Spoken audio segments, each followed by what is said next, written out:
الحمد لله والصلاة والسلام على سيدنا محمد وعلى آله وأصحابه أجمعين. الحمد لله والصلاة والسلام على سيدنا محمد وعلى آله وأصحابه أجمعين. أما بعد، فأعوذ بالله من الشيطان الرجيم. بسم الله الرحمن الرحيم. وذروا ظاهر الإثم وباطنه. صدق الله العظيم. اللهم صل على سيدنا محمد النبي الأمي وعلى آله وأصحابه وسلم. اللهم صل على سيدنا محمد النبي الأمي وعلى آله وأصحابه وسلم. میرے معزز مسلمان بزرگوں، عزیز بھائیوں، اللہ کے نبی کے چچا کے بیٹے حضرت عبداللہ ابن عباس رضی اللہ تعالی عنہما، جنہیں اللہ کے نبی کی دعا کے بدولت علم کا ایک بہت بڑا حصہ نصیب ہوا، قرآن کی فہم کی بڑی دولت نصیب ہوئی، پورے صحابہ رضوان اللہ علیہم اجمعین کی جماعت میں امام المفسرین کہلائے۔ ایک مرتبہ حضرت سے کسی نے پوچھا کہ ایک شخص ہے جس کی زندگی میں نفلی عبادت کی کثرت ہے، لیکن اس کی زندگی میں گناہ بھی ہیں، یہ محفوظ ہے، خطرے سے باہر ہے، اللہ کے غضب سے دور ہے، یا وہ شخص جو فرائض اور واجبات پر اکتفا کرتا ہے، نوافل کی کثرت تو کوئی نہیں لیکن گناہوں کی گندگیوں سے دور ہے، ان دونوں میں زیادہ امن میں محفوظ کون ہے؟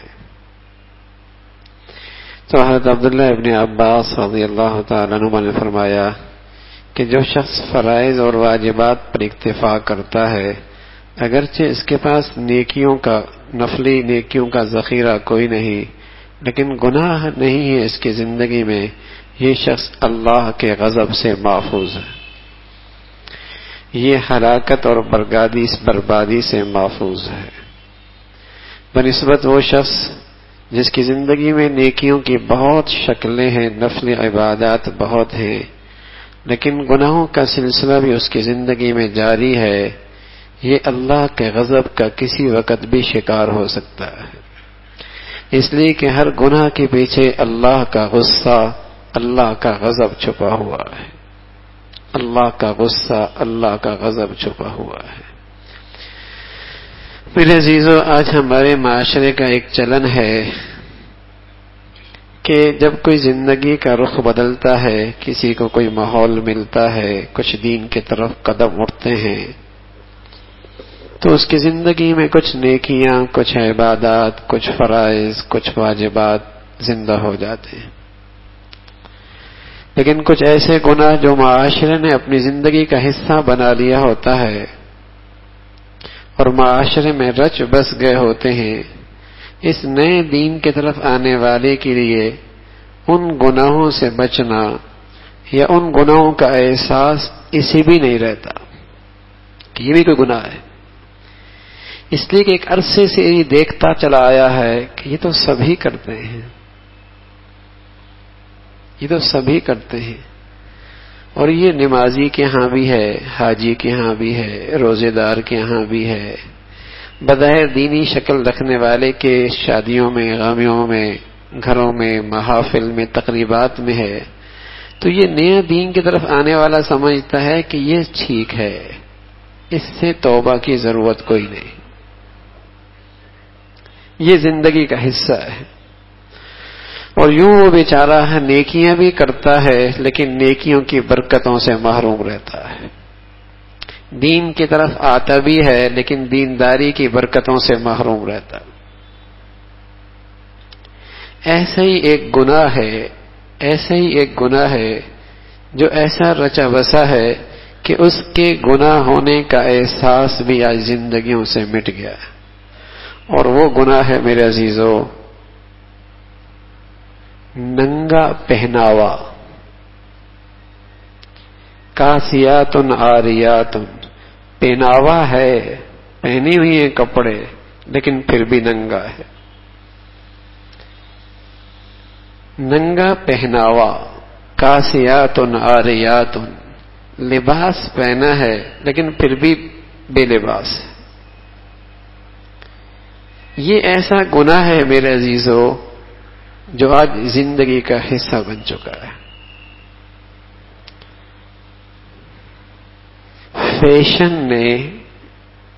فیشن نے آج کے مسلمان کو لباس سے محروم کر دیا ہے. بے لباسی ہے، بے لباسی. اور میرے عزیزو یہ اتنا عام ہے کہ مسلمان اب اس کو دین کا حصہ بھی نہیں سمجھتے. وہ سمجھتے ہیں جیسا مرضی لباس پہنا لو، جیسا مرضی لباس پہن لو، جیسا مرضی بیٹی کو پہنا دو، بیٹے کو پہنا دو، جیسا مرضی خود پہن لو. حالانکہ شریعت میں یہ اتنا اہم معاملہ ہے کہ اللہ کے نبی صلی اللہ علیہ وسلم نے اس کے متعلق بڑی اہم ہدایات دی ہے. قرآن نے اس کے اصول اور ضابطے بتائے ہیں.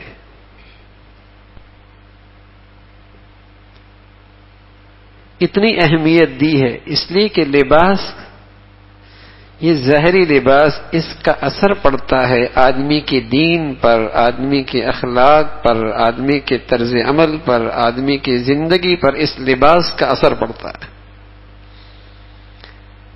جدید سائنس تو اب اس کی قائل ہوئی ہے. ہماری شریعت نے تو یہ بات صدیوں پہلے بات کہی ہے کہ لباس کا بھی جسم پہ اثر پڑتا ہے، زندگی پہ اثر پڑتا ہے، صحت پہ اثر پڑتا ہے، سوچ پہ اثر پڑتا ہے. جدید سائنس نے تو آج یہ نتیجہ نکالا ہے، لیکن ہماری شریعت نے تو بہت پہلے یہ بات بتلائی ہے کہ لباس یہ بھی انسانی زندگی پہ اثر انداز ہوتا ہے. حضرت عمر جیسا آدمی رضی اللہ تعالیٰ عنہ ایک بہت قیمتی جبہ پہن کے مسجد نبوی میں تشریف لائے جمعہ پڑھانے کے لیے. تو جبہ پڑھانے کے بعد فوراً جا کر اس جبے کو اتار دیا. کہا اس نے میرے دل میں تکبر لایا ہے. عمر جیسا آدمی جب کہہ رہا ہے کہ لباس اثر کرتا ہے، ان کا دل آئینے کی طرح صاف شفاف تھا. ذرا سا بھی داغ اور گرد آتی تو انہیں احساس ہو جایا کرتا تھا. ان کا مزاج اتنا پاکیزہ تھا جیسے صاف کپڑا، اس میں ذرے سے چھینٹے پڑ جائیں تو نظر آتے. میرے عزیزو، ہمارے دل کی دنیا تو ایسی ہے کہ جیسے آلودہ کپڑا ہے، داغ لگے ہیں ایک اور بھی لگ جائے پتہ کوئی نہیں لگتا. ظلمت کے اتنے نقطے ہیں، ایک نقطہ ظلمت کا اور بھی آ جائے احساس نہیں ہوتا. وہاں تو دل کی دنیا بڑی صاف ستھری تھی، چھینٹا بھی پڑتا احساس ہو جاتا تھا، فوراً احساس ہو جاتا تھا کہ کچھ دل کی دنیا پہ اثر ہوا ہے. تو لباس کا اثر انسانی زندگی پر، انسان کے دین پر، اخلاق پر، طرز عمل پر پڑتا ہے. اس لیے شریعت نے اس کے متعلق ہدایات دی ہے کہ لباس کیسا ہو. ہاں ایک بات بنیادی بتائی کہ لباس کی کچھ خاص حیت نہیں بتائی، کوئی خاص رنگ نہیں بتایا، حیت نہیں بتائی کہ اس حیت کا بنا ہوا ہو. اس میں آزادی دے دی کہ یہ خاص حیت کا لباس پہنے، اس انداز کا وہ سلا ہوا ہو. اس کی اس شریعت نے کوئی ہدایت نہیں دی. ہاں البتہ بنیادی اصول لباس کے بتائے. ہن لباس، فرمایا لباسا یواری سوآتکم، لباسا یواری سوآتکم، لباس ایسا ہو جو تمہاری چھپی ہوئی اور حیا والی، شرم والی جگہوں کو چھپا دے. لباس ایسا ہو. اگر لباس میں یہ مقصد پورا نہیں ہو رہا تو وہ لباس نہیں ہے. لباس ایسا ہو جو چھپی ہوئی اور شرم والی جگہوں کو چھپا دے، یعنی ستر۔ مرد کا ستر ہے ناف سے لے کر گھٹنوں تک، یہ ایسا ستر ہے کہ یہ مرد کے سامنے بھی نہیں کھول سکتا۔ یہ ستر ایسا ہے ناف سے لے کر گھٹنوں تک کہ مرد کے سامنے کھولے گا تب بھی حرام۔ عورت کا ستر پورا جسم سوائے ہتھیلیاں اور چہرے کے، باقی پورا جسم ستر، پاؤں، ہتھیلیاں، چہرہ، باقی پورا جسم ستر۔ بقیہ جسم کا حصہ کہ سینہ کھلا ہوا ہے، بازو کھلی ہوئی ہیں، بال کھلی ہوئی ہیں، یہ ستر ہے۔ ستر اسے چھپانا عورت سے بھی ضروری ہے، جائے کہ مرد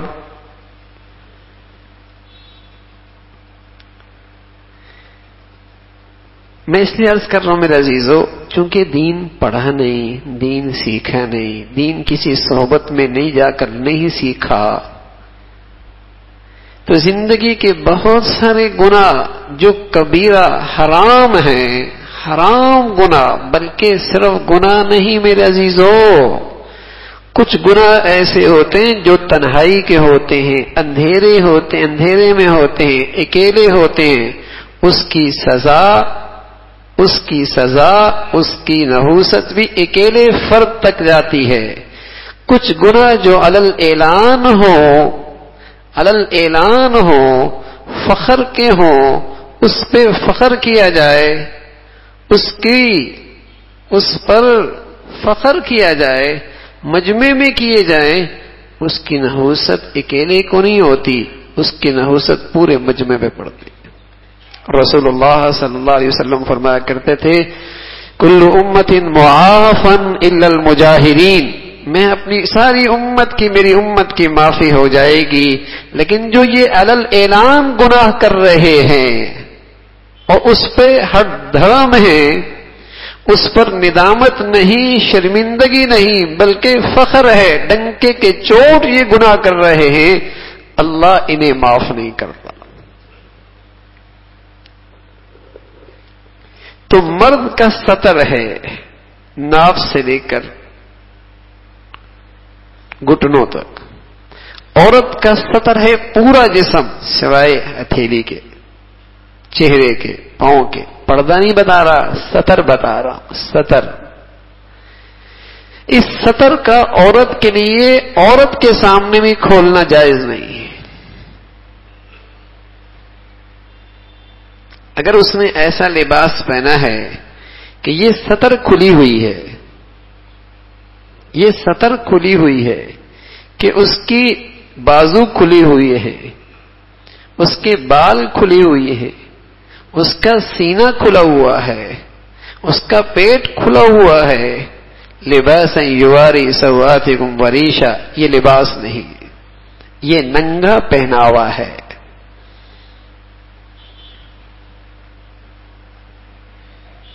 دیکھیے تو صحیح میرے عزیزو، مسلمانوں کی تقریبات کا حال کیا ہے۔ پھر یہ آفات کیوں نہ آئیں، پھر یہ عذاب کیوں نہ آئیں، یہ بدامنی کیوں نہ ہو، پھر ہر گھر میں بے سکونی کیوں نہ ہو، پھر گھروں میں طلاق کی آوازیں کیوں نہ آئیں، پھر خلا سے عدالتیں کیوں نہ بھریں، پھر میاں بیوی میں بد اعتمادی کیوں نہ ہو، پھر بیٹی ماں سے نفرت کیوں نہ کرے، پھر بیٹا باپ کا کیوں نہ رہے، پھر گھروں کے اندر نفرتوں کی آگ کیوں نہ جلے۔ میرے عزیزو، جب یہ سب میرا اپنا کیا کرایا ہے، فَبِمَا كَسَبَتْ أَيْدِيكُمْ مَا أَصَابَكُمْ مِن مُّصِيبَةٍ فَبِمَا كَسَبَتْ أَيْدِيكُمْ، جس مصیبت میں تم مبتلا ہو یہ تمہارے اپنے ہاتھوں کا ہے،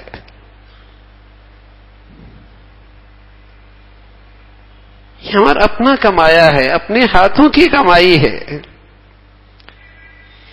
کسی سے کہہ دیا جائے کہ گناہ چھوڑ دو، یہ مصیبتوں سے نجات مل جائے گی، کہتے ہیں حضرت ہم تو گناہ کرتے ہی نہیں، اس لیے کہ ان بیچاروں نے دین سیکھا ہی نہیں۔ جس ماحولوں میں زندگی گزاری ہے وہاں اس کا دین سے تعلق ہی کٹ چکا ہے، اس کو دین سے نکال ہی دیا ہے۔ کہ لباس کا حصہ بھی کوئی دین کا حصہ. لباس کے متعلق بھی شریعت کچھ کہتی ہے. تو ستر کو چھپانے کا نام لباس ہے. آج لباس میں 3 عیب ہیں بڑے بڑے. ایک تو لباس اتنا نامکمل ہے کہ وہ ستر چھپتی نہیں، نامکمل ہے، بازو ہی نہیں ہے، سینہ ہی کھلا ہوا ہے، گردن اتنی کھلی ہوئی ہے، نامکمل لباس. یہ لباس کا عیب ہے. دوسرا یہ میرے عزیزو اتنا باریک ہے کہ اندر کا جسم، اندر کے جسم کی بناوٹ سب جھلکتا ہے. بلکہ فیشن کے مارے اور فیشن نے ایسی بربادی کی کہ جو لباس سے جسم ظاہر نہ بھی ہو، اس فیشن نے اس کو بھی ظاہر کر دیا. ایسا لباس لایا جس سے اور اندر کا جسم نمایاں ہو.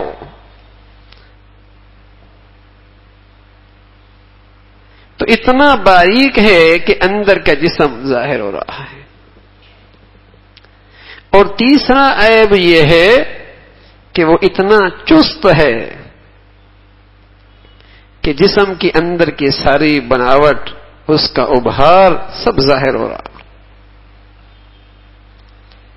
چاہے یہ مرد پہنے چاہے یہ عورت پہنے، ایسا باریک لباس، ایسا چست لباس جس سے اندر کا سارا جسم نمایاں نظر آئے، اس کے سارے اعضاء نمایاں نظر آئے، یہ بے لباسی ہے.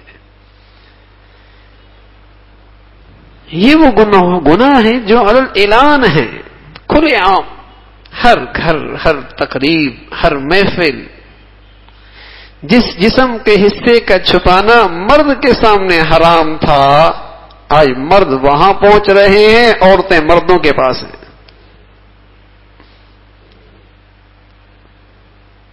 لباسا یواری سوآتکم.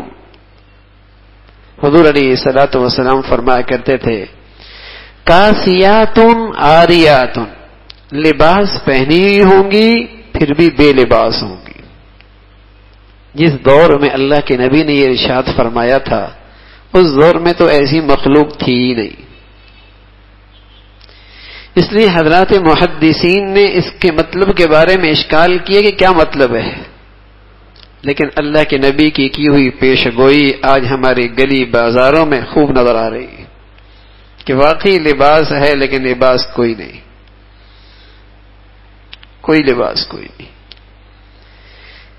کاسیاتن عاریاتن. اگلی بات فرمائی ممیلاتن، وہ اپنے فیشن سے، اپنے انداز سے، اپنے بناؤ سنگھار سے، اپنے اس طرز عمل سے دوسروں کو مائل کریں گی. ممیلاتن مائلاتن، خود بھی مائل ہوں گی. رؤوسہن کاسنمۃ البخت، اور ان کے سروں کے بال ایسے ہوں گے جیسے بختی اونٹ کی کوہان، جیسے کوہان اٹھی ہوتی ہے ایسے ان کے سروں کے بال ایسے کوہان کی طرح ہوں. کیا نقشہ بتایا ہے اللہ کے نبی نے. اللہ کے نبی نے کیسے اپنی نبوت کی آنکھ سے ہمارا ماحول معاشرے کی تصویر کھینچی ہے کہ لباس ہے لیکن کوئی نہیں. اور یہ سارے زیب و زینت، بناؤ سنگھار، تقریبات میں ہونا اپنے شوہر کے لیے نہیں ہوتا، اپنے شوہر کے لیے نہیں ہوتا، وہ تو گھر میں ہوتا. ممیلاتن مائلاتن والی مصیبت ہے. تو میرے عزیزو، یہ جو بے لباسی کا گناہ ہے، یہ گناہ ایسا ہے میرے عزیزو کہ معاشرے میں رچ بس گیا ہے. آج مسلمان کہتا ہے بس دل ٹھیک ہونا چاہیے میاں، نیت ٹھیک ہونی چاہیے، لباس میں کیا رکھا ہے، جیسا مرضی پہن لو. نانا میرے عزیزوں، وَذَرُوا ظَاهِرَ الْإِثْمِ وَبَاطِنَهُ، صرف باطنی گناہ نہیں، ظاہری گناہ بھی چھوڑ دو۔ کیلے کا چھلکا تبھی خراب اوپر سے ہوتا ہے جب اندر سے سڑا ہوا ہو۔ اندر سے سڑا ہونا علامت یہ ہوتی ہے کہ اوپر سے خراب ہے۔ ظاہر خراب ہے، یہ علامت ہے کہ اندر بھی سڑا ہوا ہے۔ یہ کہنا کہ اندر ٹھیک ہوں، باطن ٹھیک ہے، نیت میری ٹھیک ہے، ظاہر خراب ہی تب ہوتا ہے جب باطن سڑ جاتا ہے۔ شریعت کو ظاہر بھی مطلوب ہے، باطن بھی مطلوب ہے۔ یہ باطن کا بھی مسلمان نظر آئے، ظاہر کا بھی مسلمان نظر آئے۔ لباسا یواری سوآتکم، ایسا لباس ہو جو اس کی سطر کو ڈھانپے، اور جس لباس کے اندر یہ مقصد پورا نہیں ہو رہا میرے عزیزو، وہ لباس نہیں، وہ لباس نہیں۔ جس طرح کہ ہماری مائیں بہن بیٹیاں نماز پڑھتی ہیں اور نماز میں ظاہر بازو نہیں کھلے ہوتے، ظاہر گردن نہیں کھلی ہوتی، ظاہر بال نہیں کھلے ہوتے، اس لیے کہ سطر نماز میں ڈھانپنا ضروری ہے، ایسی ہر وقت اس کے ڈھانپنا ضروری ہے۔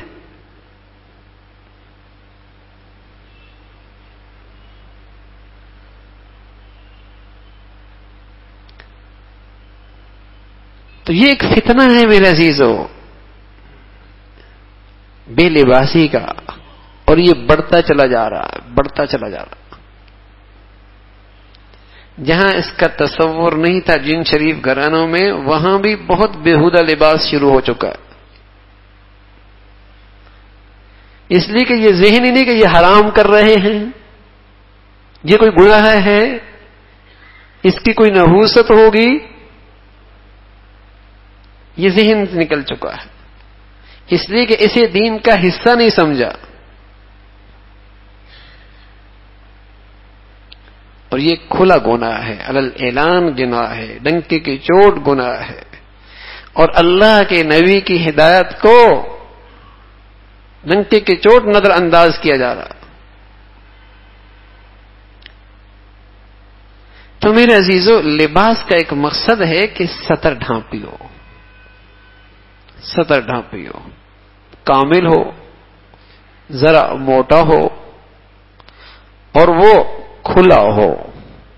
یہ تینوں چیزیں اس میں ہونی چاہیے کہ جو حصہ سطر کا ہے اسے اس نے ڈھانپا ہوا ہو،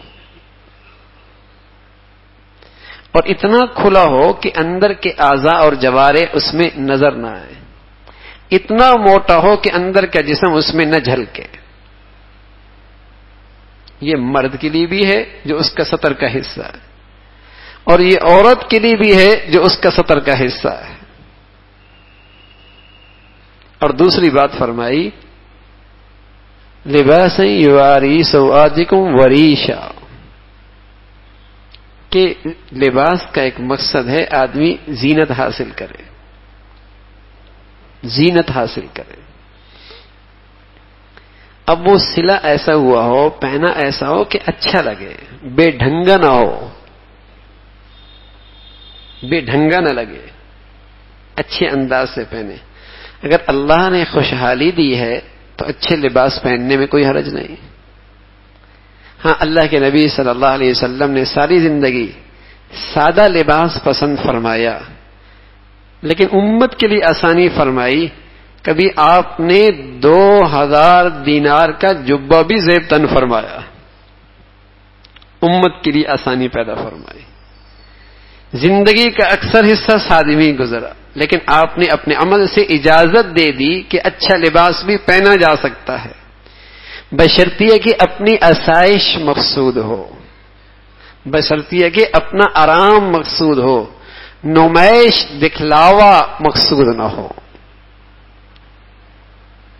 نمائش دکھلاوا مقصود نہ ہو، اپنی ذات کے لیے ہو، آرام مل جائے، اچھا لگے پہننے میں، اس میں کوئی حرج نہیں ہے، لیکن دکھلاوا نہ ہو، جس سے اپنی دولت کا اظہار مقصود ہو، اپنے اسٹیٹس کا اظہار مقصود ہو، اپنی مالداری کا تأثر دینا مقصود ہو، ایسا کرنا حرام ہے۔ اور میرے عزیزو، اب اپنے راحت و آرام کے لیے نہیں پہنا جاتا، فیشن کی مجبوری کے طور پہ پہنا جاتا۔ فیشن اس کا چل پڑا ہے، مجھے اچھا لگے نہ لگے، فیشن کی ضرورت ہے۔ میری استعداد ہے یا نہیں، لیکن جوڑا وہی بنانا ہے جو شادیوں میں بنتا ہے۔ پتہ لگے میرے عزیزو، جن کی خاطر اللہ کو ناراض کر رہے ہیں، کوئی ساتھ نہیں جائے گا مصیبت میں، کوئی ساتھ نہیں جائے گا۔ جن کی خاطر اپنے مولا کو ناراض کر رہے، کوئی ساتھ نہیں دے گا مصیبت کی گھڑی میں۔ ساری زندگی جن کی خاطر اپنے اللہ کو ناراض کیا، مصیبت کی گھڑی میں کوئی ساتھ نہیں کھڑا ہوتا۔ پھر اپنے اس کریم داتا کو کیوں ناراض کریں؟ اگر کوئی تانے دیتا ہے کہ یہ دقیہ نوس ہو گیا ہے، پرانے خیالات کا ہے، تو میرے عزیزو، یہ تانے جو دین کے خاطر ملیں، یہ تو بڑی قیمتی دولت ہے۔ حضور علیہ الصلوۃ والسلام فرمایا کرتے تھے، تم اللہ کو اتنا یاد کرو، اللہ کے اتنے بنو کہ لوگ تمہیں پاگل کہیں۔ سبحان اللہ، وہ تو بڑا خوش نصیب ہے جسے دین کی وجہ سے دنیا مجنون اور پاگل کہے۔ اسے تو اللہ کے نبی کی زبان سے خوشخبری ملی ہے۔ جو دین کے خاطر تانے دے، وہ تو خوش نصیب ہے جسے یہ تانے مل رہے۔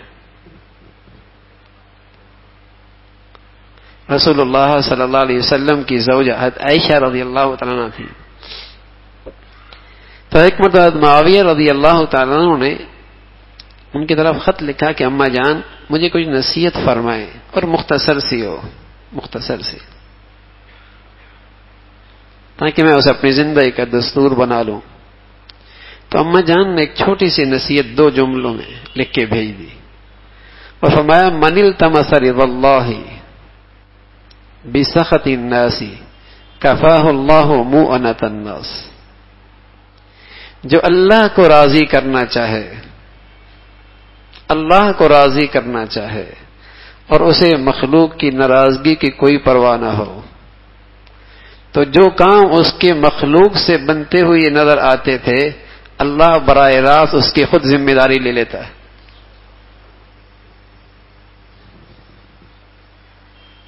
من التمس رضا اللہ بسخط الناس کفاہ اللہ مؤنۃ الناس۔ جو اپنے اللہ کو راضی کرنا چاہے، لوگوں کی ناراضگی کی اسے کوئی پرواہ نہ ہو، اور جو دنیا والوں سے اس کے کام ہوتے ہوئے نظر آتے تھے، اللہ ان کی ذمہ داری براہ راست خود لے لیتا۔ کیسی ہمت دلائی ہے، کیسا حوصلہ بڑھایا ہے، کیسا مخلوق سے بے نیاز کیا ہے، کیسے مخلوق سے بے نیاز کیا ہے۔ اور فرمایا، وَمَنِ الْتَمَسَ رِضَا النَّاسِ بِسَخَطِ اللَّهِ وَكَّلَهُ إِلَى النَّاسِ۔ اور جو لوگوں کو راضی کرنے کے درپے ہو گیا، اسے اللہ کی ناراضگی کی کوئی پرواہ نہ ہو، اللہ پھر اسے ہمیشہ کے لیے مخلوق کے حوالے کر دیتا۔ تم جانو اور مخلوق جانے۔ پھر اللہ بھی اس سے اپنی رحمت کا سایہ اٹھا لیتا، اپنی مدد اور نصرت کا ہاتھ اٹھا لیتا ہے، پھر اسے مخلوق کے حوالے کر دیتا ہے۔ مخلوق خود محتاج ہے، ساری زندگی سرگرداں رہتا ہے۔ تو میرے عزیزو، دنیا تو تانے دیتی رہے گی، لیکن ہم ٹھوک کر دنیا سے کہو، ہم نے اللہ کے بننے کا فیصلہ کر لیا، ہم نے اپنے اللہ کو راضی کرنے کا فیصلہ کر رکھا ہے، ہم نے اپنے اللہ کی رضا دیکھنی ہے، کہ اس اللہ کو کیسا لباس پسند ہے.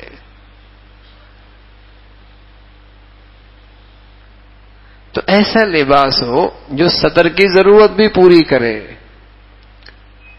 اور زینت بھی بخشے. زینت بھی بخشے. اگر آرائش کے لیے اچھائی کے لیے پہن لیا قیمتی لباس بھی پہن سکتا ہے. بس تفاخر نہ ہو، ریا نہ ہو، دکھلاوا نہ ہو، اپنی اسٹیٹس کا اظہار نہ ہو، اپنی دولت کا جتلانا نہ ہو، یہ نہ ہو. اور میرے عزیزو، اب تو چلن ایسا ہے، اپنے لیے تو ہم کرتے ہی نہیں، سب دوسروں کے لیے کرتے ہیں. عجیب زندگی ہے. ہر چیز میں نمائش ہے، ہر چیز میں نمائش. کھانے پینے سے لے کر، گھر بنانے سے لے کر، سواری سے لے کر، تقریبات سے لے کر، ہر چیز میں نمائش کا رنگ ہے. لوگوں کو دکھانا ہے. اگر مرد کو عقل ہو تو عورت عقل سے خالی ہے، اور اگر عورت کو عقل آتی ہے تو مرد کو سمجھ بھی نہیں آتی. یہ بات تماشا ہے ہر گھر کا، تماشا ہے ہر گھر کا. ایک ہی جذبہ ہے، نمائش کرنی ہے، نمائش کرنی. اور جب اس کی نحوست بڑھتی ہے پھر سر پیٹتا ہے، یہ کیا ہو گیا.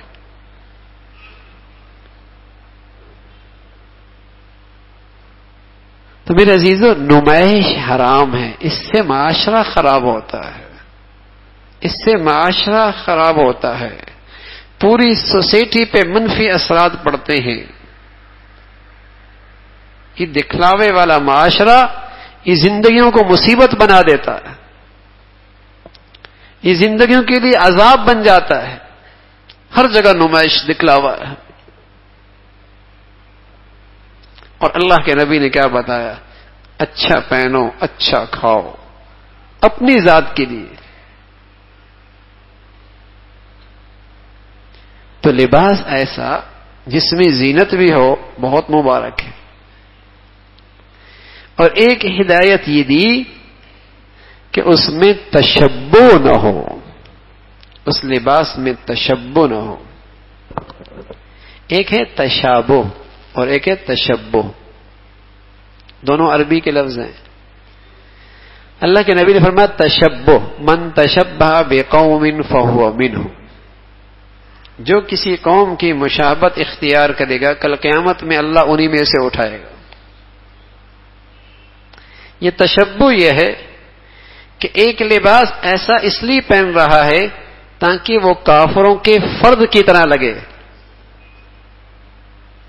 کسی غیر مسلم کا لباس دیکھا اور کوئی چیز اس کی پہنی دیکھی اور اسے اپنایا اس لیے کہ میں بھی ویسا ہی لگوں، یہ ہے تشبہ. یہ حرام ہے. اس کی جینز اچھی لگ گئی. شادی میں اس نوجوان کو دیکھو نا، نبی کی سنت کی پگڑی نہیں پہنے گا، ہندوؤں کے رواج کی پگڑی پہن لے گا.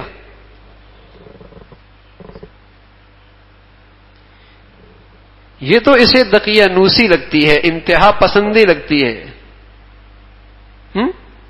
لیکن ہندو کی طرز کی وہ پہن لے گا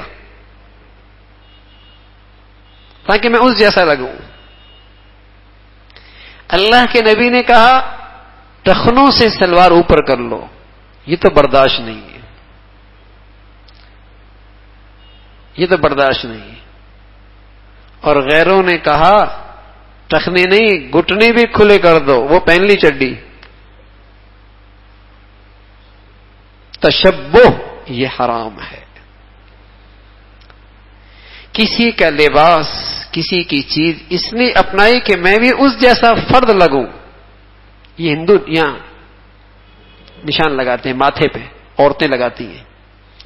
اگر کوئی عورت اس نیت سے کہ وہ ہندو عورت لگاتی، یہ بھی لگاتی ہے، حرام ہے. یہ تشبہ ہے. کل قیامت میں خطرہ ہے کہ اللہ اسے ہندوؤں سے اٹھائے. من تشبہ بقوم فہو منہم، انہی میں سے اٹھایا جائے گا کہ ان کا فرد لگے. وہی تو غیرت کی بھی خلاف ہے، غیرت کی بھی خلاف ہے. جو حسین نبی اپنا ظاہر کا حسین تھا اور اتنی خوبصورت حسین زندگی لے کے آیا تھا، اس نبی کو تو نظر انداز کر دے، اور جو اس نبی کے نہ ماننے والے اور دشمنی کرنے والے ان کا لباس یہ پہن رہا، یہ تو غیرت کی بھی خلاف ہے.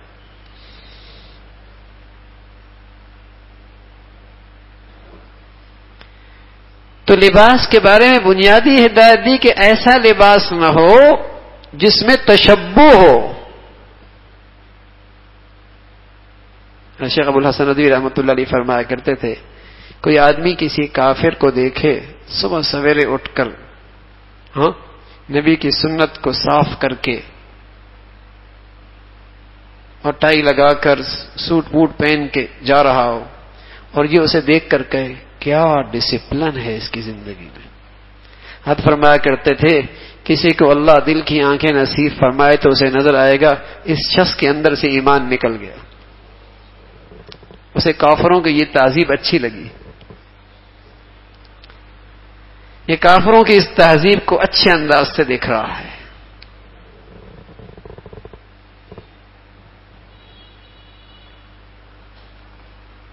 تشبہ حرام ہے، البتہ ایک ہے تشابہ، کہ نیت تو ایسی نہیں کہ میں ان جیسا لگوں، لیکن کوئی ایسی چیز پہن لی کہ ان جیسا لگنے لگا. نیت نہیں، ان جیسے لگنے لگا. اس میں وہ 3 عیب بھی نہیں ہے، اس میں وہ 3 عیب بھی نہیں ہے. لباس بھی پورا ہے، باریک بھی نہیں ہے، چست بھی نہیں ہے، لیکن پھر بھی ایسی چیز پہن لی کہ ان جیسے لگنے لگا، جو ان کا خاص امتیاز تھا. میرے عزیزو، اگرچہ یہ حرام تو نہیں ہے، لیکن اللہ کے نبی کو یہ پسند بھی نہیں ہے. اگرچہ یہ حرام تو نہیں ہے، لیکن اللہ کے نبی کو یہ پسند بھی نہیں ہے.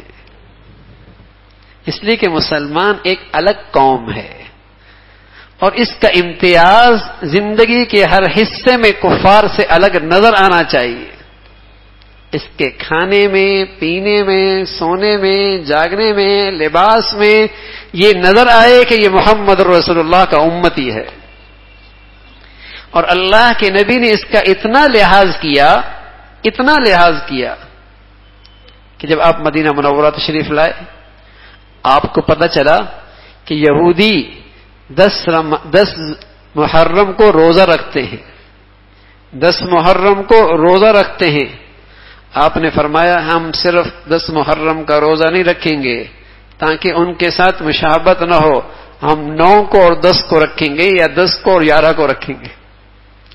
عبادت کے اندر بھی آپ کو یہ چیز پسند نہیں تھی کہ ان جیسی مشابہت ہو جائے. غیور نبی ہے اور اپنی امت کو بھی غیرت مند دیکھنا چاہتے ہیں کہ کوئی ایسا نہ لگے کہ پہچان نہ ہو کہ یہ مسلمان ہے یا کون ہے. اس کا اپنا لباس. تو میرے عزیزو، آج اس میں بڑی کوتاہی ہے. حاجی ہے، نمازی ہے، داڑھی ہے، ٹوپی ہے، اور جب شادی ہوتی ہے تو بیٹے سے کہتا ہے بیٹے تیری شادی ہے 3 پیس پہننا ضروری ہے. کیا مطلب ہے؟ اب تک جو لباس پہنا تھا اس میں عزت نہیں ہے. کیوں پہنا رہا ہے اسے؟ جانتا ہے عزت اس میں ہے، بڑا لگے گا، پڑھا لکھا لگے گا.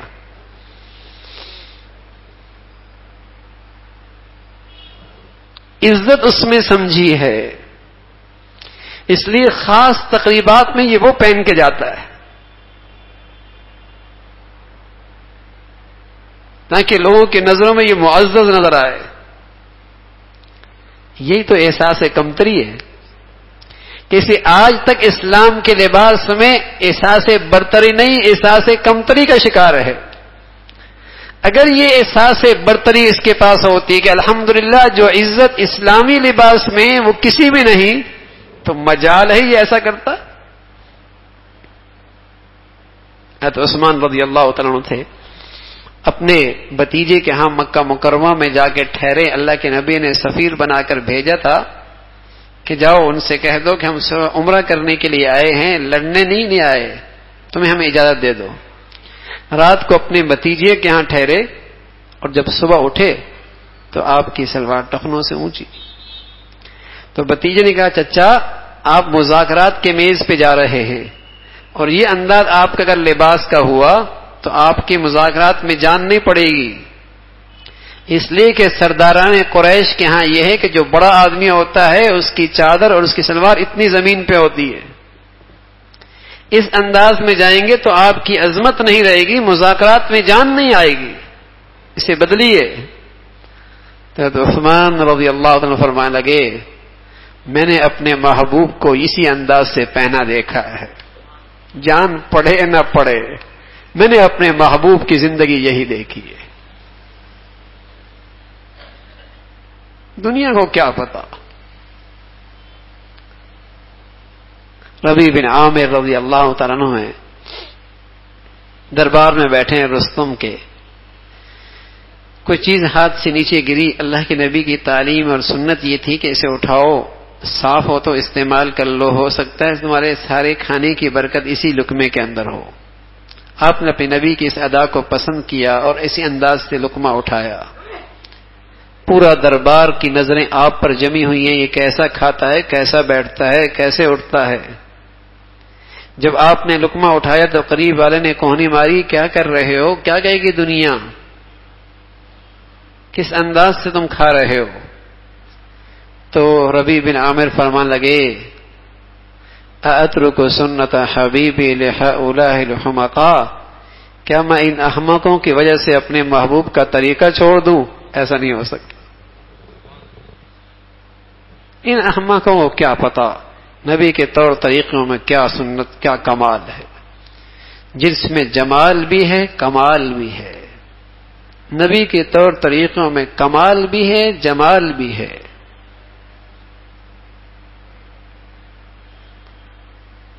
تو میرے عزیزو ہمارا اندر مانے کہ نبی کے لباس میں عزت ہے، نبی کے لباس میں عزت ہے. تو یہ ایک بڑا فتنہ ہے بے لباسی کا کہ لباس پورا نہیں میرے عزیزو، تشبہ ہے اور یہ بڑھتا چلا جا رہا ہے، بڑھتا چلا جا رہا ہے. بچپن ہی سے بچوں کو اس قسم کی چیزوں کا عادی بنایا جاتا ہے اور جب وہ عادی بن جاتے ہیں پھر ایک وقت آتا ہے وہ ماں باپ کو سنتے نہیں ہیں بلکہ سناتے ہیں. پھر ماں باپ نہیں چاہتے لیکن روک نہیں سکتے. اور بچیاں جس انداز کا لباس پہننے پہ آ گئیں، الامان والخبیث. لیکن میرے عزیزو یہ چیزیں اتنی عام ہو گئیں کہ اب احساس بھی ختم ہو گیا. بلکہ کوئی کہے تو یار تم تو بہت ہی دقیانوس ہو، بڑی ہی تاریخ خیال ہو، زمانہ دیکھو تم کس دور کی باتیں کر رہے ہو.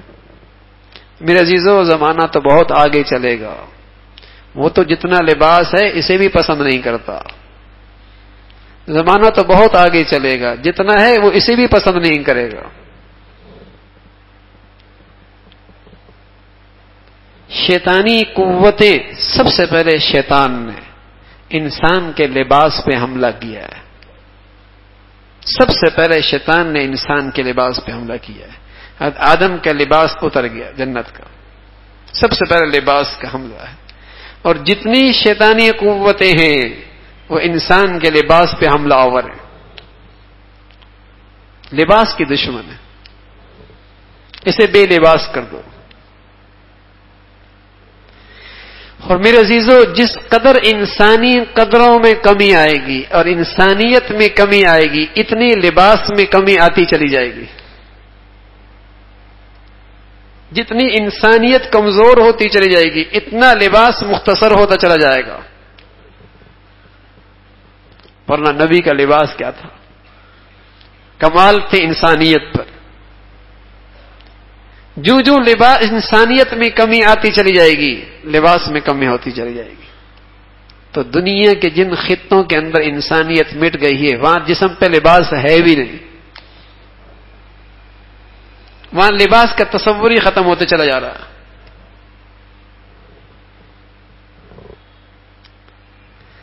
لیکن میرے عزیزو، ہماری عبادت، ہماری دینداری، ہمارا اخلاق، اس کا ایک بڑا حصہ اس کا تعلق لباس سے ہے.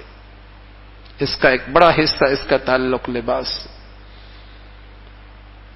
بس اوقات باطن، اس باطن کی حفاظت ظاہر سے ہوا کرتی ہے. دکان کے اندر سونا ہے نا، یہ باطن ہے، یہ باطن ہے. لیکن باہر کا تالا اور باہر کا دروازہ یہ اس کا ظاہر ہے. لیکن اس ظاہر سے باطن کی حفاظت ہو رہی ہے. اگر یہ ظاہر نہ رہا باطن بھی غیر محفوظ ہو جائے گا. کبوتر ہے نا، کبوتر، اس کے اندر روح جو ہے وہ اس کا باطن ہے، اور اس کے اوپر جو پر ہیں یہ اس کا ظاہر ہے. لیکن اگر یہ پر کاٹ دو تو اس کا باطن بھی خطرے میں. کوئی چوہا، کوئی بلی آ کے اسے کھا جائے گا. لیکن اگر اس کے پر سلامت ہیں، کوئی بھی موذی چیز آئے گا فضا میں اڑ جائے گا. تو اس کا ظاہر باطن کی حفاظت کر رہا ہے. اس کا یہ ظاہر باطن کی حفاظت کر رہا ہے. میرے عزیزو، شریعت کا یہ ظاہری لباس یہ باطن کی بھی حفاظت کرتا ہے. اگر اس کے یہ پر کاٹ دو گے اس کے باطن بھی چلا جائے گا. اس کا باطن بھی چلا جائے گا. کوئی بھی اسے اچک کے لے جائے گا. تو یہ ظاہر یہ باطن کی حفاظت کرتا ہے. یہ گناہوں سے بچاتی ہے، سر کا ڈھکنا بچاتا ہے. یہ نیک لوگوں کا لباس گناہوں سے بچاتا ہے. آدمی کے اندر وقار پیدا کرتا ہے، احتیاط پیدا کرتا ہے. یہ لباس آدمی کو گناہوں سے روکتا ہے.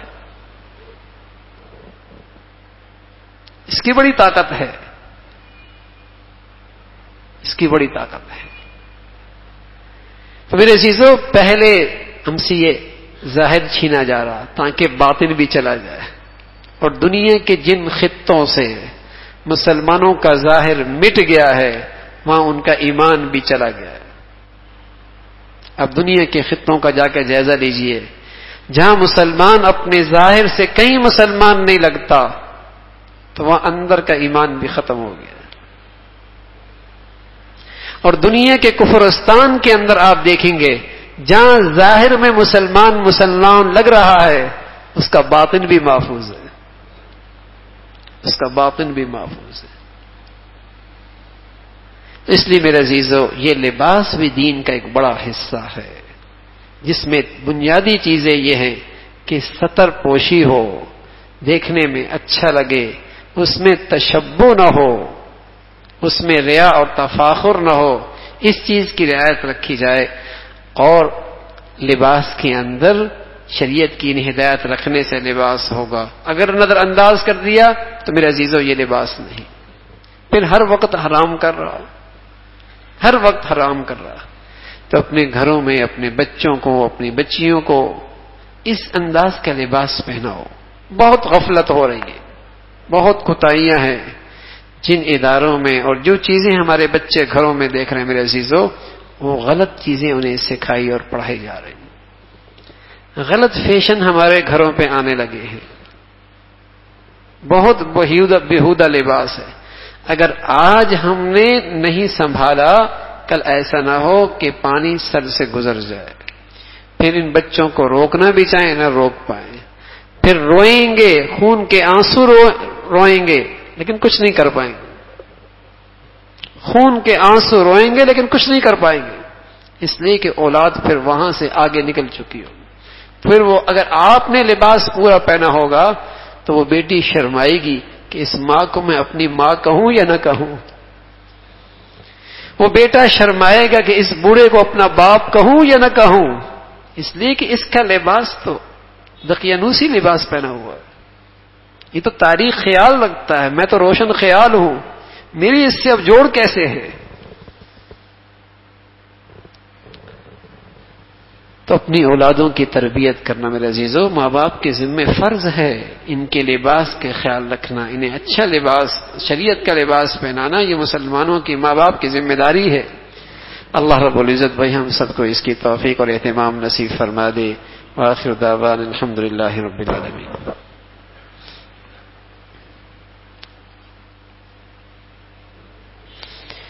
الحمد لله رب العالمين والصلاة والسلام على سيدنا محمد وعلى آله وأصحابه أجمعين. اللهم لك الحمد كله ولك الشكر كله. اللهم لك الحمد كله ولك الشكر كله. اللهم أعنا على ذكرك وشكرك وحسن عبادتك. اللهم أعنا على ذكرك وشكرك وحسن عبادتك. اے مولا جو کچھ کہا سنا عمل کی توفیق نصیب فرما. ایمان والی، سکون والی، چین والی، راحت والی زندگی نصیب فرما. مولا تمام حاضرین حاضرات کو ایمان والی، عافیت والی، صحت والی زندگی نصیب فرما. گناہوں سے پاک زندگی نصیب فرما. اے مولا گناہوں سے پاک زندگی نصیب فرما. اے مولا بے حیائی، فحاشی اور یعنی سے ہمارے بچے بچیوں کی حفاظت نصیب فرما. اے اللہ بے حیائی، فحاشی اور یعنی کی اس طوفان سے ہمارے گھروں کو محفوظ فرما. ہمیں اپنی خوشیوں میں اپنے نبی کے طور طریقے زندہ کرنے کی توفیق نصیب فرما. اے مولا تمام بیماروں کو عافیت والی، صحت والی زندگی نصیب فرما. بہت سارے ساتھیوں نے ناموں کے ساتھ دعاؤں کی درخواست کی ہے، ان کے متعلقین وہ بیمار ہیں، دعا فرمائے اللہ انہیں عافیت والی صحت نصیب فرمائے، اور اللہ ہم سب کو ہسپتالوں کی زندگیوں سے محفوظ فرمائے. اے مولا جتنے حضرات بیٹھے ہیں ان کی مشکلات کو آسان فرما، پریشانیوں کو ختم فرما. ان کے بچے بچیوں کو اپنا بھی والدین کا فرما بردار بنا. اولادوں کے فتنوں سے، آزمائشوں سے، نافرمانیوں سے محفوظ فرما. مولا ہمیں اپنے گھروں کا ماحول دین کے مطابق ڈھالنے کی ہمت اور توفیق نصیب فرما. ہے اللہ بچیوں کے لیے نیک صالح رشتوں کا انتظام فرما. جن کی بچیاں گھروں میں جا چکی ہیں تو ان کے گھروں کو محبت اور تقوی سے آباد فرما. مولا برکت والی زندگی، برکت والی روزی نصیب فرما. ہمارا جینا بھی اپنے پسند کا فرما، مرنا بھی اپنے پسند کا فرما. اے مولا ساری امت مسلمہ کے حال پہ رحم فرما. ہمارے وطن عزیز کو استحکام نصیب فرما. اسے امن اور سلامتی کا گہوارہ بنا. یہاں دین کا بول بالا فرما. مساجد کی، مدارس کی، مکاتب کے علماء کی حفاظت فرما. مولا جو بھی جہاں کہیں بھی تیرا دین کا کام اخلاص سے کر رہے تو ان کے محنتوں کو، قربانیوں کو قبول فرما کر دین کو سربلندی نصیب فرما. ربنا تقبل منا انك انت السميع العليم وتب علينا انك انت التواب الرحيم.